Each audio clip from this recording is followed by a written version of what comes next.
এরপরে প্রশ্ন হলো, আমি গার্মেন্টসে কাজ করে আম্মার খরচ বহন করতাম। এখন আমার বিয়ে হয়ে গেছে, আমার কোনো ভাই নেই, আব্বুও মারা গেছেন। শ্বশুরবাড়িতে প্রচুর সম্পদ থাকলেও আমি আম্মাকে কিছু দিতে গেলে শাশুড়ি ঝগড়া করেন। তাই গোপনে আমি শুধু আম্মার খাবারের জন্য অল্প অল্প চাল ডাল দিই। এটা কি অন্যায় হবে?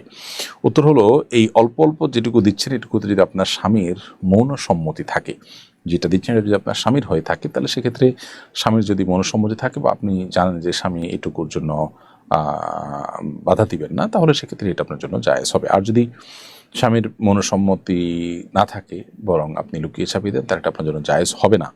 প্রয়োজনে আপনি বাসা থেকে, নিজ জায়গা থেকে, মা যদি নিরুপায় হয় তার জন্য উপার্জন করার চেষ্টা আপনি করতে পারেন।